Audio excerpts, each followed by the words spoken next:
ٹھیک ہے. اسی طرح 7واں پوائنٹ جو شیخ صاحب نے کہا، کسی کی مدد کرو. ریگولر کسی کو پکڑ لو، کوئی ضرورت مند کو اس کی مدد کرو. اور سب سے پہلے بہت ضروری ہے علم والوں کی مدد کرو. علم والے کون ہیں؟ جو عالم بن رہے ہیں یا علم سے جڑے ہوئے ہیں لیکن ان کے وسائل نہیں ہیں.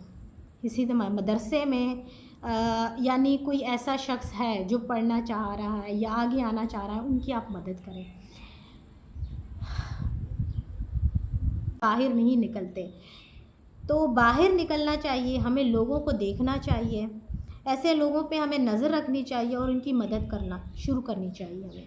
انہوں نے کہا استغفار کو بڑھا دو، بہت زیادہ استغفار کی کثرت. یعنی اٹس ریئلی سمپل. یہ مت سوچو میری زندگی میں مسائل کیا ہیں، ڈی موٹیویشن کو حاوی نہ ہونے دو. بس ایک بار ذہن سے نکال دو کہ مجھے کوئی مسئلہ نہیں ہے اور استغفار کرو. اے اللہ میری غلطی ہے، میں غلط ہوں، استغفر اللہ واتوب الیہ، استغفر اللہ واتوب الیہ.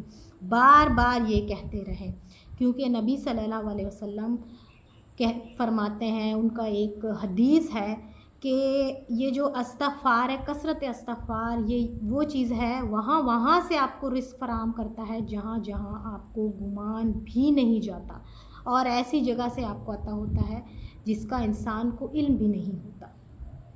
مایوسی اور غم ہوگا تو اس دوران، اس مومنٹ میں تم نے وہ الفاظ اور وہ دعائیں کہنی ہے جو ہمارے نبی صلی اللہ علیہ وسلم کہا کرتے تھے. ادھر ادھر کی چیزیں نہیں کہنی، جو چیزیں مارکیٹ میں آئی ہوئی ہیں وہ نہیں کہنی. یعنی میرے اپنے پاس کافی لوگ ہیں جو آتے ہیں کہتے ہیں ہمیں کوئی وظیفہ بتا دیں. دیکھیں بھائی، وظیفہ کیا ہے؟ سب سے بڑی چیز ہی 5 وقت کی نماز ہے. سب سے پہلے آپ نماز پڑھیں. نماز کا مطلب کیا ہے؟ صلاح یعنی کامیابی. آپ کامیابی، مؤذن 5 وقت اذان دیتا ہے، حی علی الصلاح حی علی الفلاح، آپ اس کو اگنور کر دیتے ہیں، اس طرف جاتے ہی نہیں. یعنی آپ کو اس چیز کی ایک کلیریفیکیشن ملی، اللہ تعالیٰ آپ کو بلا رہے ہیں کہ اس کی طرف آ جاؤ، مگر آپ اس طرف نہیں جا رہے تو مطلب بات لمبی ہو جائے گی. تو یہی ہے کہ جو چیزیں اللہ کے نبی صلی اللہ علیہ وسلم فرماتے ہیں وہی دعا آپ نے کرنی ہے، جو اوتھینٹک دعائیں ہیں.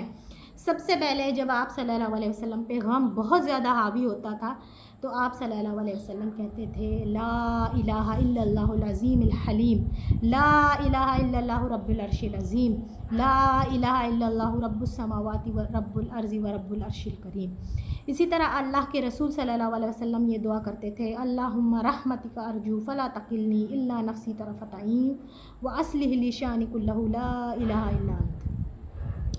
اسی طرح ایک اور دعا آتی ہے اللہ اللہ اللہ اللہ ربی لا اشرک بہ شیئا. یعنی اللہ کے نبی صلی اللہ علیہ وسلم کی یہ دعائیں ہیں جو وہ انتہائی جب غم ان پہ حاوی ہوتا تھا تو یہ دعائیں وہ